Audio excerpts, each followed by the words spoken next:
Então, abra sua Bíblia comigo, por favor, na segunda carta de Paulo aos Tessalonicenses.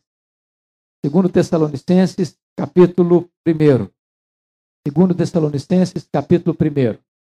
Esse texto diz assim: Paulo, Silvano e Timóteo, à igreja dos Tessalonicenses, em Deus, nosso Pai, e no Senhor Jesus Cristo. A graça e paz a vós outros da parte de Deus Pai e do Senhor Jesus Cristo. Irmãos, cumpre-nos dar sempre graças a Deus no tocante a vós outros, como é justo, pois a vossa fé cresce sobremaneira, e o vosso mútuo amor de uns para com os outros vai aumentando. A tal ponto que nós mesmos nos gloriamos de vós nas igrejas de Deus, à vista da vossa constância e fé, em todas as vossas perseguições e nas tribulações que suportais, sinal evidente do reto juízo de Deus, para que sejais considerados dignos do reino de Deus, pelo qual com efeito estáis sofrendo.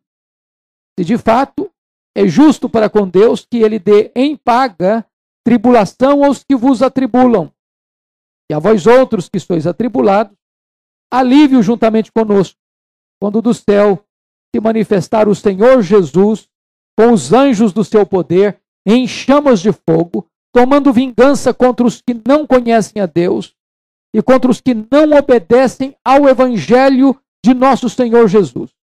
Estes sofrerão penalidade de eterna destruição, banidos da face do Senhor e da glória do seu poder, quando vier para ser glorificado nos seus santos e ser admirado em todos os que creram naquele dia, porquanto foi crido entre vós o nosso testemunho. Por isso, também não cessamos de orar por vós, para que o nosso Deus vos torne dignos da sua vocação e cumpra com poder todo o propósito de bondade e obra de fé, a fim de que o nome de nosso Senhor Jesus seja glorificado em vós e vós nele, segundo a graça do nosso Deus e do Senhor Jesus Cristo. Amém. Nós vamos meditar sobre o tema como enfrentar vitoriosamente a tribulação. Como enfrentar vitoriosamente a tribulação. Depois de um breve tempo que Paulo enviou a primeira carta à igreja de Tessalônica, ele agora envia uma segunda carta. E é muito importante entender por quê. Se vocês notaram, aquela igreja fora estabelecida debaixo de uma intensa perseguição, a ponto de Paulo ter que sair da cidade, porque o povo se amotinou, o povo levou Jason, o hospedeiro de Paulo, diante das autoridades, e Tessalônica era uma cidade livre, e podia perder o status de cidade livre, e Paulo entendeu que não podia resistir àquele ataque, e ele resolve fugir, ele resolve sair dali para Bereia. E o que você vai perceber é que Paulo dali vai a Bereia, vai a Atenas e se estabelece em Corinto, e de Corinto ele manda a sua primeira carta, e agora ele está escrevendo de Corinto a segunda carta, e ainda diz que a perseguição, em vez de ter estacionado ou reduzido, esta perseguição ainda estava aumentando. Ele escreveu a primeira carta para responder algumas perguntas dos crentes de Tessalônica. A primeira pergunta é o que ia acontecer com os crentes que estavam mortos. Estavam em prejuízo? Em desvantagem? E Paulo escreve a primeira carta, capítulo 4, versos 13 a 18, para dizer que os que morreram em Cristo não estavam em desvantagem. Ainda no capítulo 5 da primeira carta, ele escreve para responder uma outra pergunta. Como é que Cristo vai voltar? E ele responde que Cristo voltará como um ladrão de noite. Uma hora em que ninguém estiver esperando. Mas agora, ao escrever essa segunda carta, Paulo ainda vai tratar de alguns outros problemas que estavam existindo naquela igreja. Como, por exemplo, a intensa perseguição, uma grande tribulação. E alguns crentes daquela igreja, ao receberem a primeira carta, reagiram de maneira hostil à autoridade de Paulo, resistiram ao ministério de Paulo. E Paulo precisa escrever essa segunda carta para corrigir esses desvios. Algumas pessoas estavam deixando o seu trabalho, as suas lides, vivendo às custas dos outros membros da igreja. E Paulo então precisa escrever a segunda carta para dizer o seguinte: olha, se alguém não quiser trabalhar, também não coma. Você precisa ter uma ética correta e não querer viver às custas das pessoas. Então, nesta carta, ele vai agora começar saudando aqueles crentes, e você pode perceber que ele sempre vai usar as mesmas formas. Ele vai usar o remetente, ele vai usar o destinatário, ele vai usar a súplica de uma bênção especial da parte de Deus para aquelas pessoas para quem ele está escrevendo. Vamos olhar aqui introdutoriamente 3 coisas. Primeiro, os remetentes da carta. Olha aí comigo. Paulo, Silvano e Timóteo.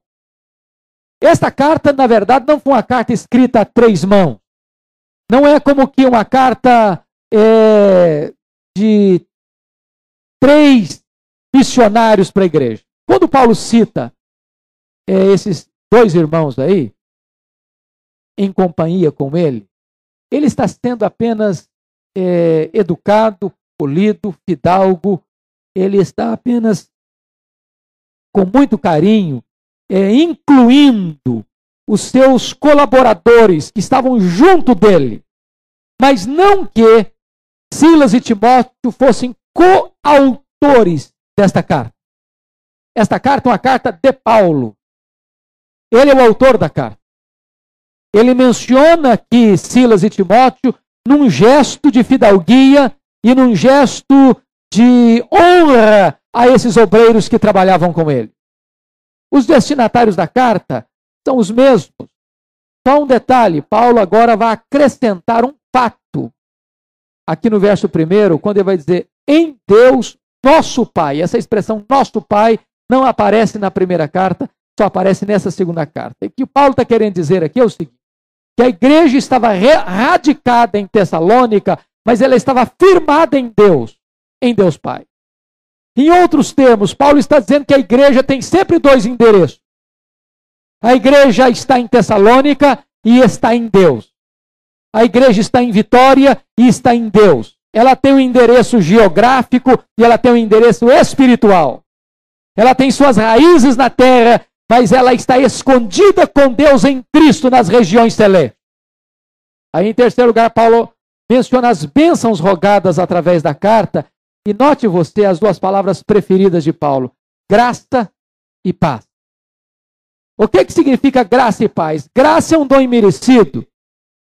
A graça é a fonte. A paz é o rio caudaloso que flui dessa fonte. Portanto, não há paz sem graça. A Bíblia diz para o ímpio não tem paz. Ninguém pode experimentar paz sem primeiro ter experimentado a graça. A paz é fruto da graça. A graça é a mãe da paz. A graça fala de salvação. A paz fala do resultado dessa salvação. E Paulo está rogando a Deus graça e paz para a igreja. Eu gostaria de nós olharmos então, considerar o conteúdo deste primeiro capítulo. E Paulo vai nos mostrar algumas verdades sublimes. A primeira delas é a gratidão que se expressa em elogios. Versículos 3 e 4. Preste atenção. Irmãos, cumpre-nos dar sempre graças a Deus no tocante a vós outros. Como é justo. A vossa fé cresce sobremaneira, vosso amor mútuo de uns para com os outros vai aumentando, a tal ponto que nós mesmos nos gloriamos de vós das igrejas de Deus, à vista da vossa constância e fé. Notem vocês um fato maravilhoso. Paulo tinha ensinado na primeira carta, em tudo dai graça. Agora ele está seguindo aquilo que ele mesmo ensinou.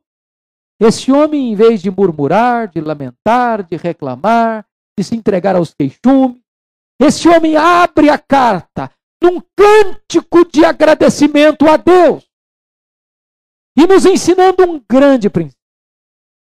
Você deve e eu devo aprender a agradecer a Deus pela vida das pessoas e tornar isso conhecido a elas.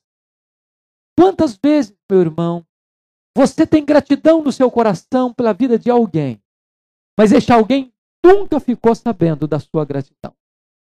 Você fala secretamente com Deus: Deus, eu te dou graças por fulano, Deus, eu te dou graças por Beltrano, Deus, eu te dou graças por aquele grupo, mas esta pessoa nunca ficou sabendo da sua gratidão a Deus em relação a ela.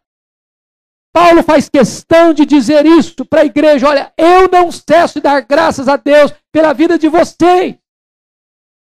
E aqui nós vamos olhar duas coisas. Primeiro, o alcance desse elogio de Paulo. Esse elogio de Paulo tem dois endereçamentos.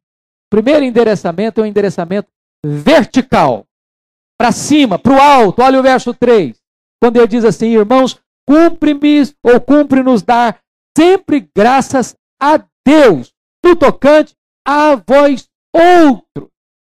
Veja você uma coisa interessante.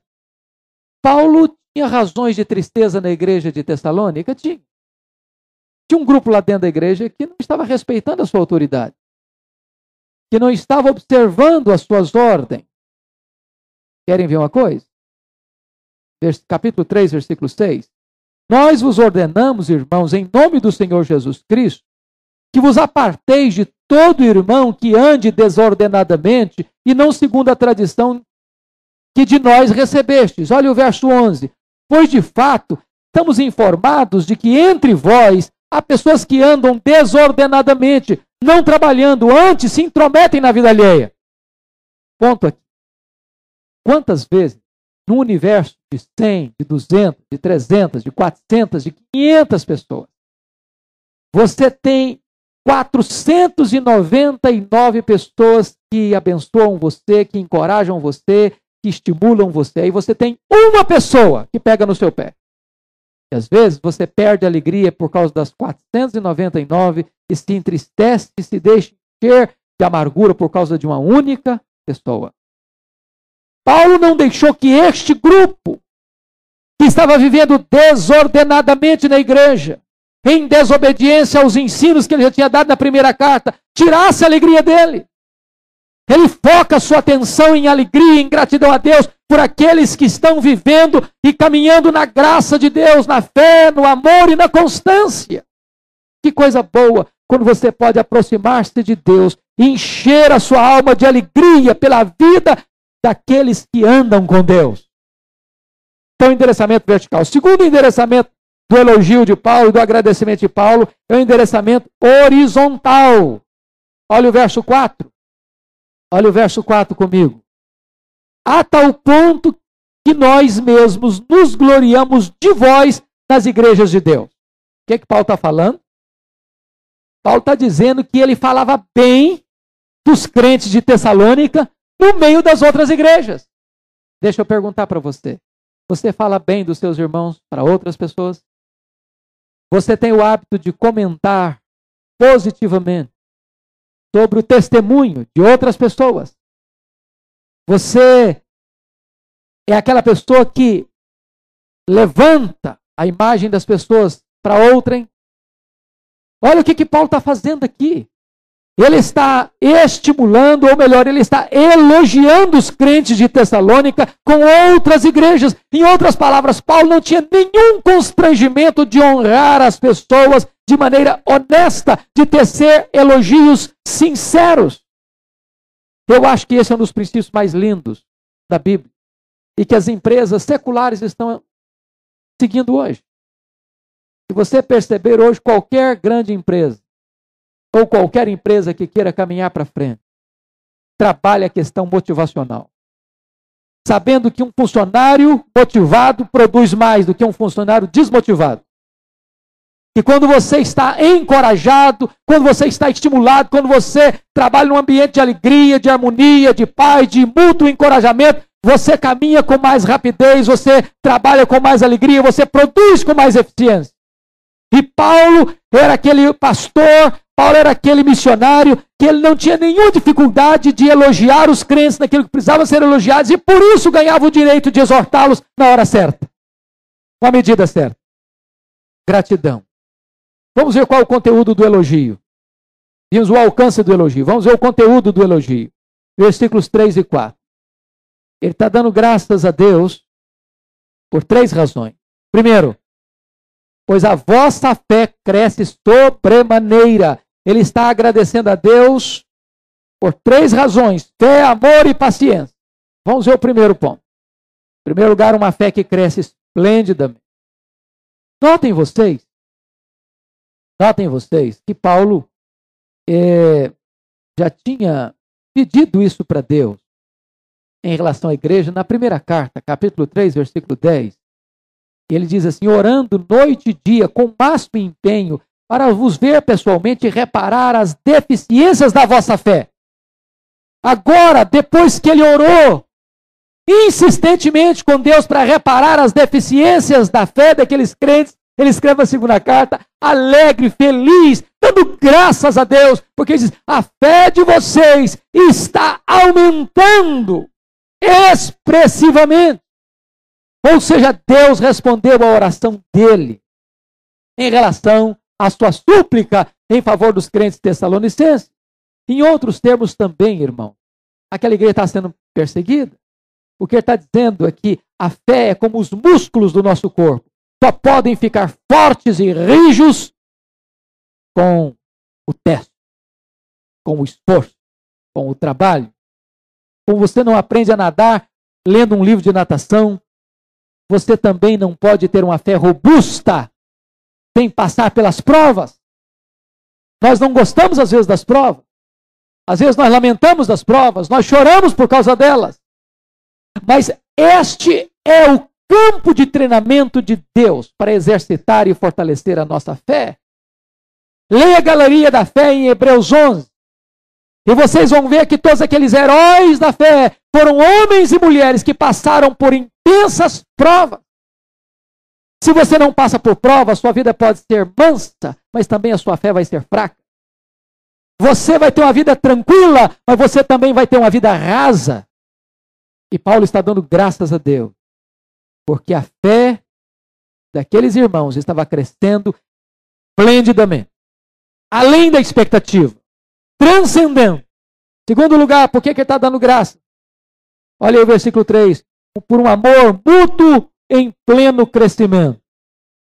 Ele diz assim: e o vosso amor de uns para com os outros vai aumentando.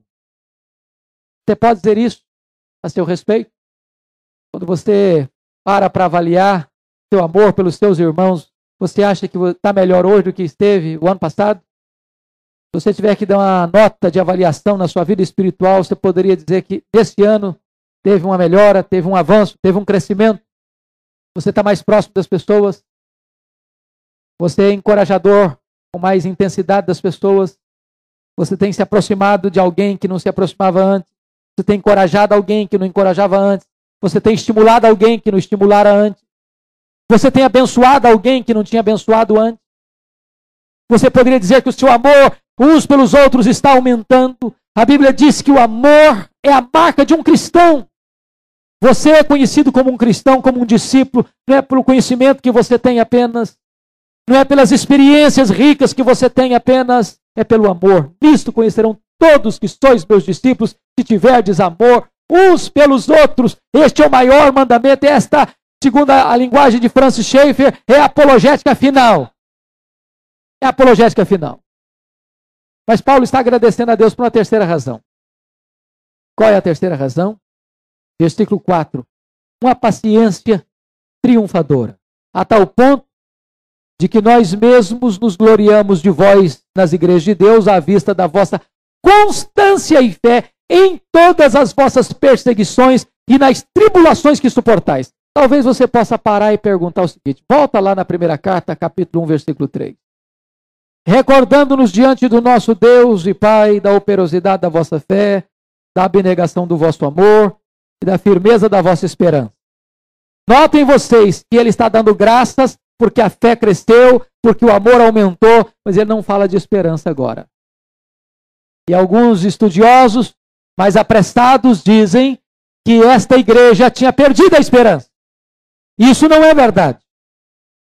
Embora Paulo não tenha usado a palavra esperança aqui, notem vocês que ele está falando do fruto da esperança, porque ele usa uma expressão aqui, que ele está dando graças a Deus, se gloriando dos irmãos entre outras igrejas, à vista da vossa constância e fé. A palavra constância aqui é uma das palavras mais importantes da língua grega.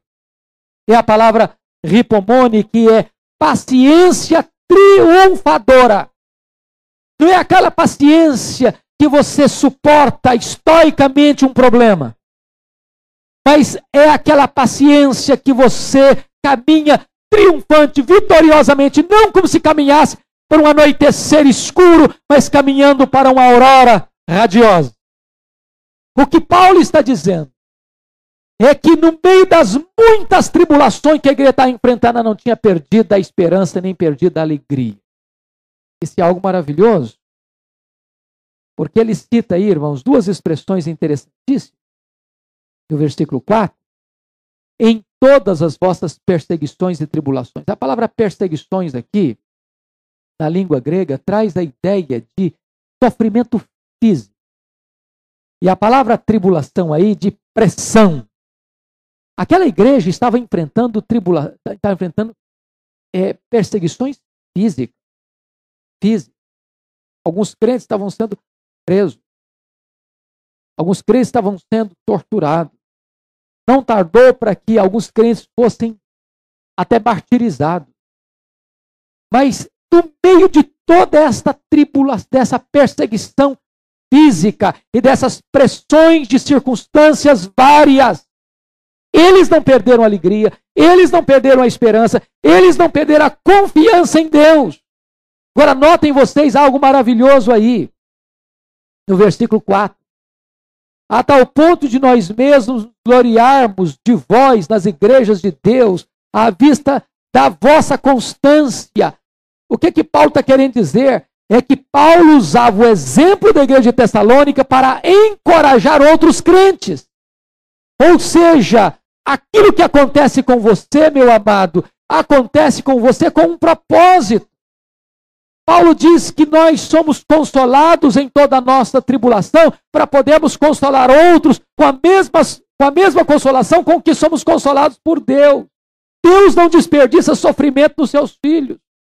Quando você passa por uma angústia, quando você passa por um problema, quando você passa por uma luta, Deus tem um propósito nisso, que você se transforme não apenas num receptáculo da consolação, mas para que você se transforme num rio de consolação, num canal de consolação. Você não é como um mar morto, que apenas recebe as águas e não as distribui. Você é como o mar da Galileia, que recebe as águas que vêm do Jordão e abre novamente um canal para que essas mesmas águas vá irrigando terrenos áridos para ali abaixo e vão desaguar lá no Mar Morto. Deus quer que você seja não apenas poço, que você seja uma fonte que jorra. Quando você passar por um problema, pense, por que, meu Deus, o Senhor está permitindo que eu passe por essa luta? Depois, como, meu Deus, esta luta e esta dor e essa aflição que eu estou passando pode abençoar outras pessoas e encorajar outras pessoas? Vamos ao segundo ponto. A tribulação, cálice que o povo de Deus precisa beber até o último. Preste atenção, versículos 5 e 6. Sinal evidente do reto juízo de Deus, para que sejais considerados dignos do reino de Deus, pelo qual com efeito estáis sofrendo. Se de fato é justo para com Deus, que ele dê em paga a tribulação aos que vos atribulam. Muitos crentes sinceros acreditam que os salvos não passarão pela grande tribulação.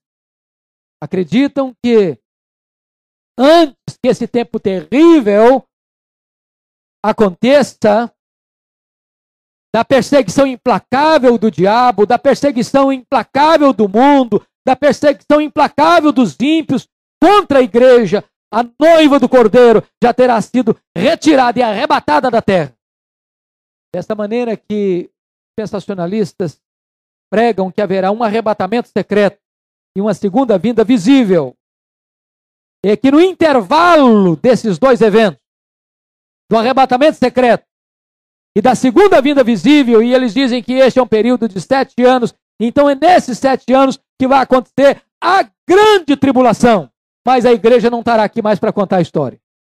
Eu quero dizer para os meus irmãos que o ensino mais consistente da Escritura é que a igreja não será removida antes da grande tribulação.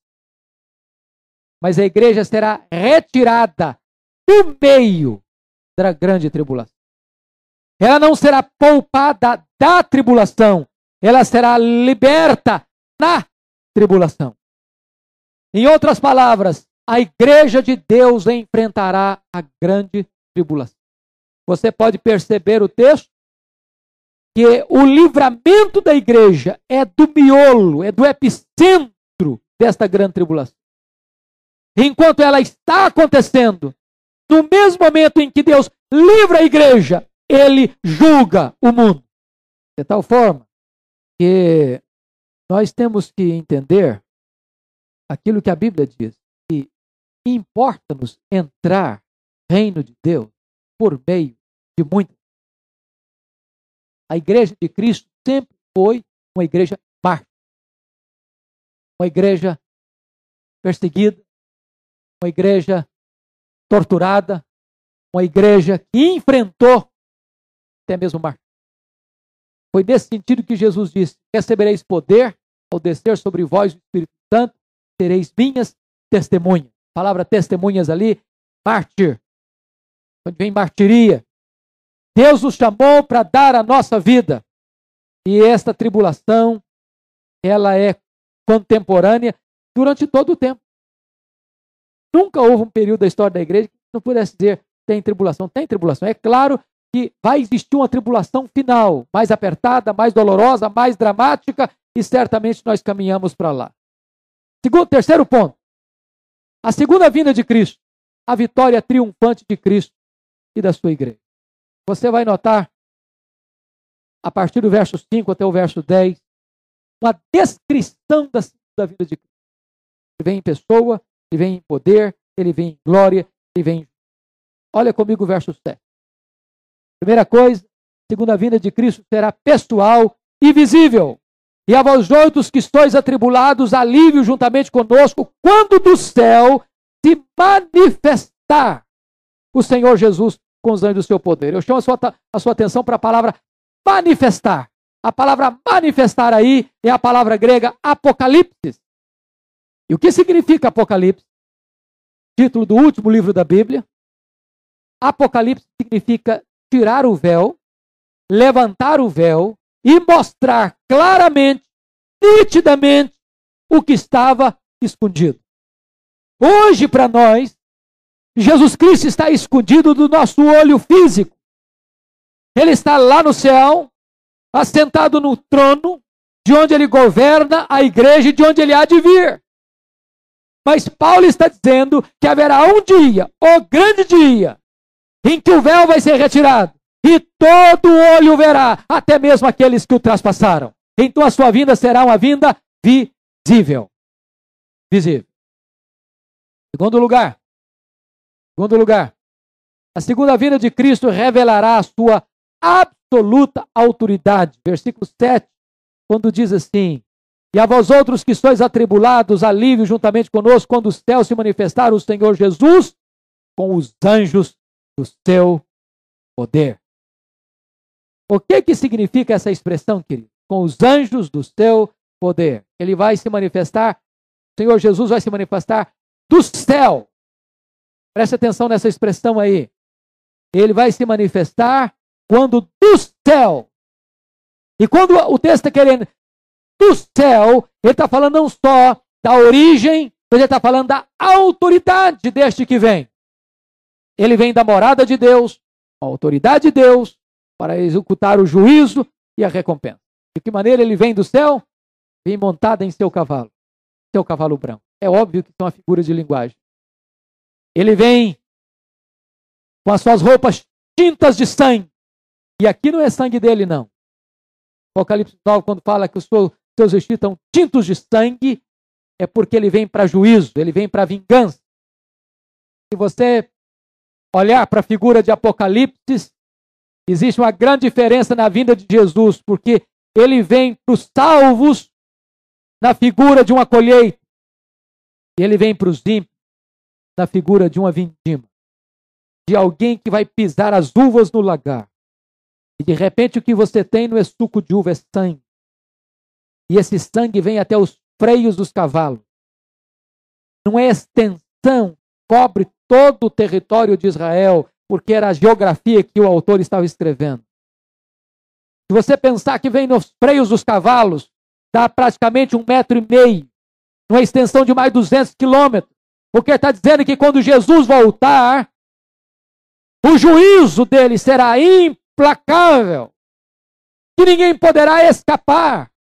Ele veio do céu para o julgamento, para julgar, por isso o seu manto está tinto de sangue, uma espada afiada sai da sua boca, e diz a Bíblia que ele não vai usar, e algumas pessoas pensam na questão da batalha do Armagedon, que vai ter um exército para cá, outro exército para lá, e empunha espada, e joga canhão. A Bíblia diz que nessa grande batalha final, só existe uma arma que vai ser usada, é a espada que sai da boca do cordeiro, a espada que sai da boca deste que está montado neste cavalo branco, e com esta espada ele vai vencer, diz a Bíblia, com um sopro da sua boca, ele vai matar o anticristo. Então é uma vinda também para aplicação do seu juízo. Diz a Bíblia que essa situação vai ser tão dramática que Apocalipse 6, versículos 12 a 17, descreve esse momento como se as colunas do universo estivessem abaladas, como se o teto do universo estivesse caindo, e como se os poderosos da terra, assustados, buscassem uma caverna para se esconder, e nada, e ninguém pode escondê-los da ira do cordeiro, e eles estão desesperados, não por causa da morte, eles estão querendo morrer, mas a morte foge deles, e eles não conseguem também fugir da ira do cordeiro de Deus. E diz a Bíblia, vai se assentar no trono, vai julgar as. Em terceiro lugar, a segunda vinda de Cristo será acompanhada de um séquito poderoso, porque o verso 7 nos informa que o Senhor Jesus vem com os anjos do seu poder. Preste atenção, irmãos, que os anjos vêm não apenas como escolta, como um séquito. Diz o texto que os anjos vêm como agentes, não apenas da graça, mas agentes do juízo. Porque os anjos vêm, em primeiro lugar, para recolher o trigo e colocá-lo no celeiro. Vem para juntar os eleitos, os salvos, os 4 cantos da terra. E vem também para recolher os ímpios, como palha, e lançá-los na fornalha.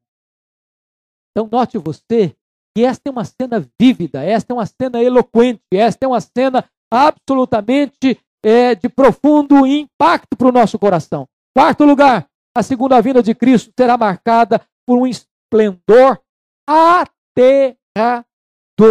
Olha o verso 8. Em chama de fogo, tomando vingança contra os que não conhecem a Deus e não obedecem ao Evangelho de nosso Senhor Jesus. Essa expressão em chama de fogo, irmão, é uma expressão muito forte. O apóstolo Paulo está querendo dizer que quando Jesus voltar, não tem mais chance. Não tem mais. Para mim, um dos grandes perigos da teologia dispensacionalista é de oferecer às pessoas uma esperança de salvação depois da segunda vinda. Você não foi na primeira chamada, conseguirá talvez ir na segunda chamada. Você não passou no primeiro turno, quem sabe você passa no segundo. Porque a Bíblia diz que quando Jesus se manifestar no céu, com os anjos do seu poder, chama de fogo, não tem mais. Acabou. A porta vai estar fechada. Ele não vem mais como advogado, ele vem como juiz. Ele não vem mais para salvar, ele vem para julgar. Ele não vem mais humilde, montado no jumentinho.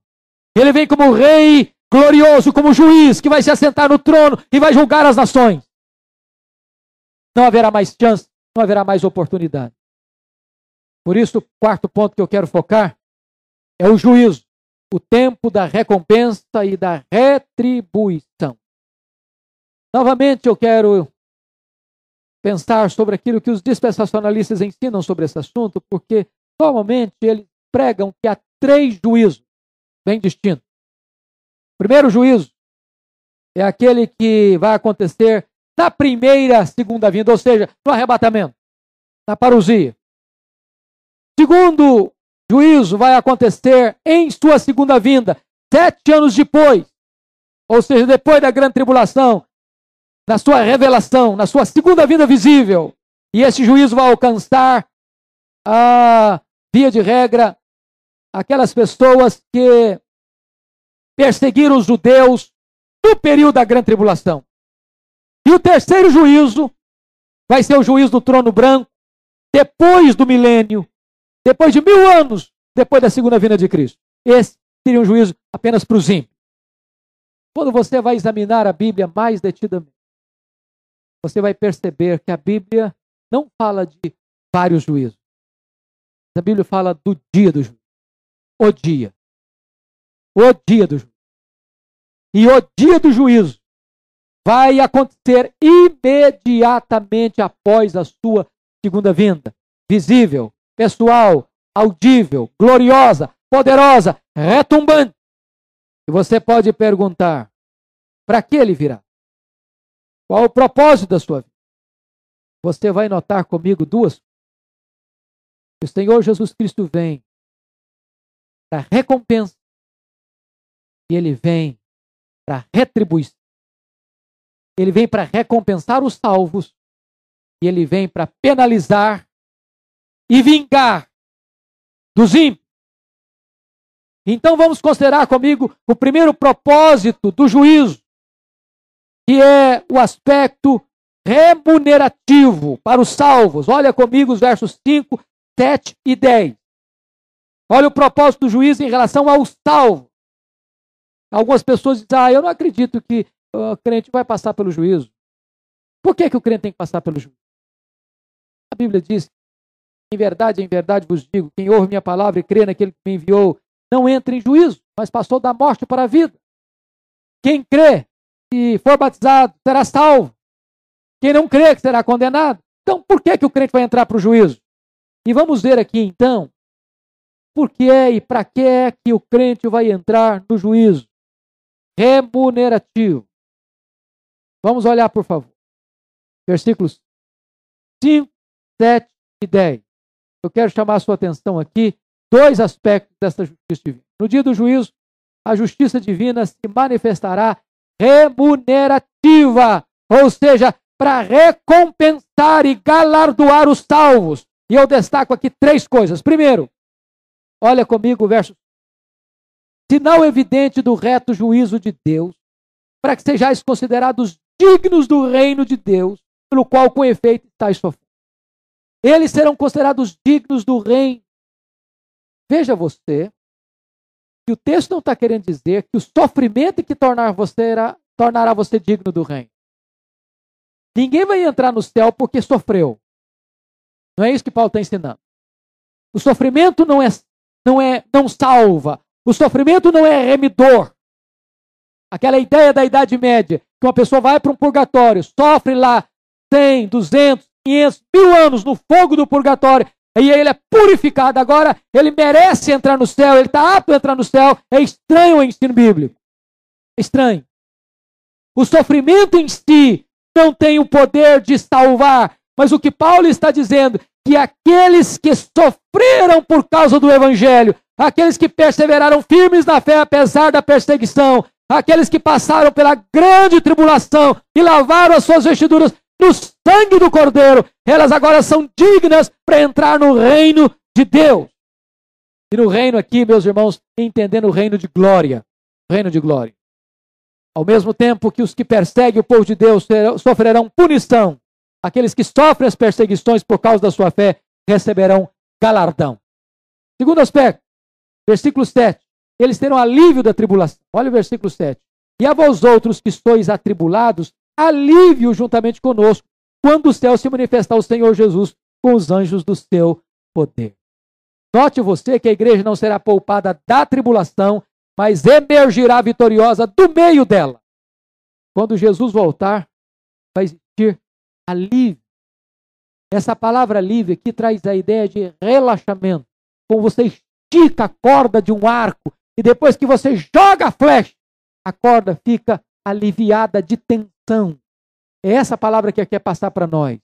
Ele está dizendo que a vida aqui é uma vida de tensão, de pressão, de angústia, de sofrimento, de lutas, de lágrimas, de muitas aflições, de muitas tribulações, de muitas perseguições. Aqui não é colônia de férias, aqui não é parque de diversões, aqui não é estufa espiritual, aqui não é lugar de amenidades, aqui é luta mesmo, aqui é prova mesmo, aqui é vale mesmo. Mas haverá um dia que você vai ter um alívio. Que dia vai ser esse? Quando Jesus se manifesta do céu, com os anjos do seu poder, da segunda vinda de Cristo. Por isso, meu amado irmão, enquanto Jesus não voltar, não espere amenidades. Enquanto Jesus não voltar, não espere colônia de férias. É batalha, é luta.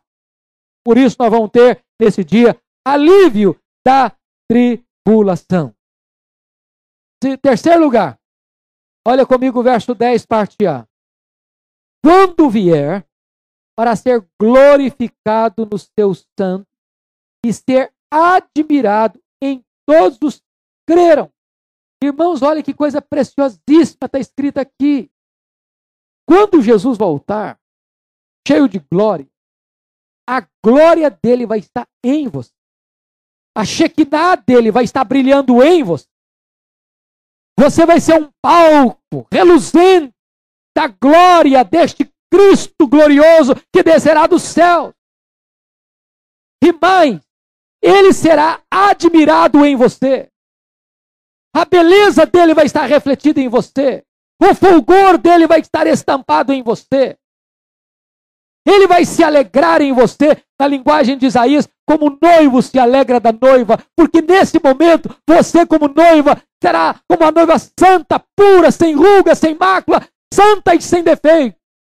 Ele vai se deleitar em você, se regozijar em você. E essa é uma linguagem lindíssima, romântica e verdadeira, que o Senhor Jesus não apenas virá em glória, mas nós teremos extensão dessa glória. E o mundo inteiro vai admirar Jesus olhando para você. Olhando para você. Então note você que o propósito do crente entrar em juízo é para que ele receba os galardões, é para que ele receba o refrigério, para que ele receba os benefícios plenos, completos, superlativos e absolutos dessa redenção. Paulo diz que agora nós recebemos apenas o penhor, irmão. Note você já está salvo, você já está salvo. Mas você já está salvo apenas pela promessa. Você ainda não tomou posse definitiva e plena desta salvação.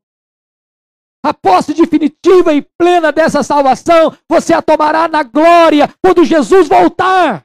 Quando você tiver um corpo de glória, quando não terá vestígio de pecado mais em você, quando a beleza e a glória de Cristo estiver brilhando e refletindo a sua vida. Nós cantávamos um hino antigamente, que a beleza de Cristo, nesse dia a beleza de Cristo será vista plenamente em você. Vamos ver o aspecto contrário disso. No dia do juízo, a justiça divina se manifestará retributiva. Agora já não é remunerativa, não. Retributiva é o contrário de remunerativo. A justiça divina se manifestará retributiva aos ímpios. Versos 6, 8 e 9. Eu quero aqui destacar para os meus irmãos 4 coisas que os ímpios terão que enfrentar no dia do juízo. Primeiro, eles sofrerão uma tribulação sem alívio. Olha o versículo 6. Se de fato é justo para com Deus que ele dê em paga a tribulação aos que vos atribulam. Os provocadores de tribulação receberão tribulação. Nós que somos atribulados teremos um alívio eterno. Os que nos atribulam terão a tribulação eterna. Olha a inversão dos papéis. Quero que você preste atenção numa expressão aqui muito importante. A Bíblia diz que para o ímpio não tem pai. Enquanto durar a eternidade, durará a tribulação do ímpio. A Bíblia diz que esse será um tormento sem consolo. Se alguém estivesse uma chama e não conseguisse receber sequer uma gota d'água. Pense você, aquela cena que aconteceu no dia 17 de julho, ali na Avenida Washington Luiz, em São Paulo. Você viu esta cena várias vezes, eu estou certo. Caminhão de bombeiro, durante uma noite inteira, jogou jatos e mais jatos d'água para tentar apagar aquela chama. Segundo os estudiosos, ali tinha calor de 1000 graus centígrados. Eu pergunto a você, numa situação daquela, o que valeria uma gota d'água? Mas até isso será negado aos ímpios. Nenhuma gota. Eles serão atribulados, sem alívio. Segundo lugar, eles sofrerão a justa vingança de Deus. Olha o verso 8. Em chama de fogo, tomando vingança contra os que não conhecem a Deus e contra os que não obedecem ao evangelho de nosso Senhor Jesus Cristo. Amados irmãos, nós ficamos até chocados com essa expressão vingança de Deus. É pesada. Mas a Bíblia diz assim, de Deus não se zomba. Porque aquilo que o homem semear, isso ele ceifará. O que semeia na carne, da carne colhe corrupção. E horrenda coisa é cair nas mãos do Deus vivo, porque este Deus é um fogo consumidor. A Bíblia diz que aquele que quer viver uma vida de impureza sexual, ele vai cair nas mãos de Deus como vingador. Fala em 1 Tessalonicenses 4:6. Na primeira carta, Paulo falou sobre isso. E que esta matéria ninguém ofenda nem defraude a seu irmão, porque o Senhor, contra todas estas coisas, como antes vos avisamos e testificamos claramente, é o vingador. E quando Paulo está tratando dos problemas interrelacionais, de contendas, de mágoas, de brigas, de ódios, de ranços, ele diz assim, não vos vingueis uns aos outros, amados, dai lugar à ira, porque a mim pertence a vingança. E quando o Senhor Jesus voltar na sua glória, ele vai tomar vingança contra estes ímpios que perseguiram a igreja. E aquilo que eles fizeram contra o povo de Deus, estas mesmas coisas cairão sobre as suas próprias cabeças. Querem um exemplo? Lembram de Faraó que tentou afogar os meninos hebreus no rio Nilo? Pois os seus soldados foram afogados no rio Nilo. Lembram quando Amã tramou para matar os judeus? Pois ele e a sua família foram vítimas da sua trama. Lembram quando os governadores e os sátrapas do rei Dario orquestraram contra Daniel para jogá-lo na cova dos leões? Pois eles que tramaram foram jogados na cova dos leões e mortos. Então a Bíblia diz que o mal que o homem faz cairá sobre a sua própria cabeça. E ainda que ele não receba a justa vingança aqui, jamais escaparão do tribunal justo de Deus. Terceiro lugar, ou melhor, antes de ir para o terceiro lugar, é importante você entender o que está escrito aí. Versículo 8. E essa vingança é tomada contra quem? Tomando vingança contra os que não conhecem a Deus e contra os que não obedecem ao evangelho do nosso Senhor Jesus. Alguns estudiosos querem crer, Paulo esteja falando de dois grupos aqui. Esteja falando dos judeus que conheciam a Deus e falando dos gentios que não conheciam a Deus e falando dos judeus que conheciam, mas não obedeciam ao evangelho. Eu prefiro crer que Paulo está falando do mesmo grupo.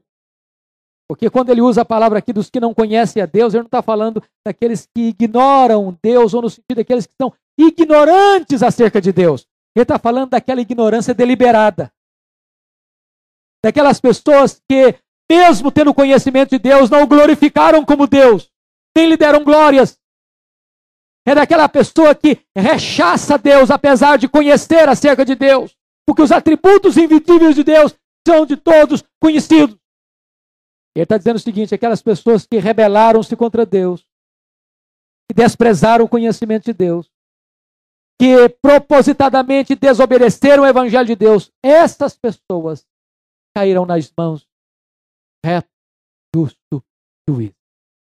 Vamos ver em terceiro lugar, então. Em terceiro lugar, eles sofrerão penalidade de eterna destruição. Versículo 9. Estes sofrerão penalidade de eterna destruição, Note você. Aqui é uma expressão que precisa ser esclarecida. Porque alguns segmentos religiosos que pegam essa expressão, eterna destruição, para pregarem uma doutrina que não é bíblica, que é a doutrina do aniquilamento. A ideia é a seguinte, que se você não for salvo, perdido você também não será. E se você não for salvo, você será destruído, aniquilado, deixa de existir. Cessa a existência. Na verdade, não é isso que Paulo está dizendo. Por isso ele usa uma palavra aí que não combina com aniquilamento, que é a palavra eterna. Ele está falando, no versículo 9, sofrerão penalidade de eterna destruição. Se fosse cessação de existência, ou se fosse aniquilamento, não caberia aqui a palavra eterna. O que ele está falando aqui é que estas pessoas sofrerão uma penalidade de completa destruição, ou seja, da perda de todas as coisas que dão valor à existência, jamais podendo recuperar essas coisas. É uma chance que nunca mais poderá ser recuperada. Em último lugar, em quarto lugar, eles serão banidos para sempre da face do Senhor e da glória do seu poder. Preste atenção, o que é vida eterna? Qual o conceito de Jesus sobre vida eterna? Lá em João 17,3 diz que vida eterna é conhecer a Deus, ter comunhão com Ele.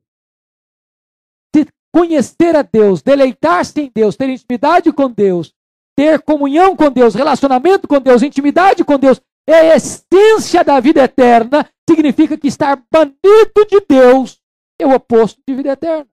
Ou seja, condenação eterna.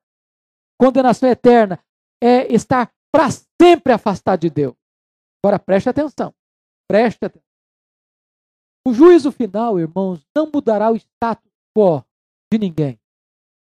O livro de Apocalipse termina dizendo o seguinte, que o ímpio continua praticando piedade, o justo continua sendo. O que significa isso? O que acontece com o ímpio? Ele diz, eu não quero Deus, eu rejeito Deus. Mas sabe o que Deus vai dizer no juízo final?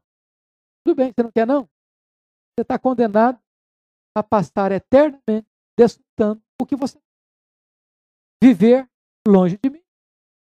É por isso que a Bíblia diz que Deus entregou estes homens ao desejo dele. E isso é condenação eterna. Estar fadado a viver eternamente longe de face. Deus é vida. Portanto, a perdição é morte e morte eterna. Vamos terminar. O último ponto, na verdade, é uma oração de Paulo. Olha como Paulo é este pastor tão cuidadoso. Ele consolou aqueles crentes no meio da tribulação, fazendo elogios a eles, do crescimento deles, do progresso deles. Paulo confortou esses crentes, elogiando-os entre os demais irmãos. Paulo encorajou esses crentes, dizendo para eles que quando Jesus voltar, eles seriam premiados e galardoados. Mas agora Paulo termina essa carta orando por eles, fazendo dois pedidos principais que eu quero considerar. O primeiro pedido dele, Paulo está no versículo 11. Por isso também não cessamos de orar por vós, para que o nosso Deus os torne dignos da sua vocação e cumpra com poder todo o propósito de bondade e obra de fé. Ou seja, Paulo está dizendo o seguinte, vocês são dignos do reino. Vocês vão entrar neste reino de glória. Já que vocês vão entrar neste reino de glória, irmãos, vivam de maneira digna deste reino aqui e agora. Em outras palavras, se o seu destino é o céu, viva de maneira coerente com este céu aqui e agora. Se você está indo para o céu, tenha prazer nas coisas do céu aqui e agora. Não tem sentido a pessoa dizer, eu quero ir para o céu, eu vou para o céu, meu destino é o céu, minha pátria é o céu, o meu lar é o céu, o meu país é o céu, a minha herança está no céu, e você olha para a vida dele aqui e agora, ele está fazendo tudo o contrário e tudo aquilo que é oposto à realidade desse céu. Paulo quer que os crentes vivam de maneira digna desta vocação. Que vocação? Essa salvação que os levará para o céu. Segunda coisa que ele pede, e eu termino aqui, versículo 12. A fim de que o nome de nosso Senhor Jesus seja glorificado em vós e vós nele. Segundo a graça de nosso Deus e do Senhor Jesus Cristo, Paulo agora pede pelo testemunho dos crentes. O que ele está pedindo? Que Cristo seja glorificado nos crentes, que os crentes sejam exaltados em Cristo. Olha que coisa sublime. O cristão que glorifica a Cristo será glorificado em Cristo. O que ele está pedindo é o seguinte: já que nós vamos para o céu, já que nós vamos morar com Jesus, é importante que o seu testemunho glorifique a Cristo aqui e agora. Porque na medida em que você glorifica a Cristo, você é glorificado nele. Somente aqueles que glorificam a Cristo aqui serão glorificados nele na parousia, na segunda vinda. Meu desejo é que assim como o mestre tem sua glória nos seus discípulos, pai e uma mãe têm a sua glória nos seus filhos, Cristo tem a sua glória em você. Por isso, quando Paulo termina aquela belíssima oração em Efésios 3, ele diz: a ele seja a glória na igreja e em Cristo. Primeiro a glória dada ao Pai na igreja, depois a glória dada ao Pai em Cristo. Porque você que glorifica Cristo será glorificado. Deus nos ajude. Deus nos abençoe. Que nós tenhamos, irmãos, toda a consolação no meio das lutas, porque nós caminhamos para um reino de glória, onde as nossas lágrimas serão enxugadas, e onde nossa dor vai não mais existir, e onde o luto não mais vai penetrar, e onde nós reinaremos com Ele para sempre.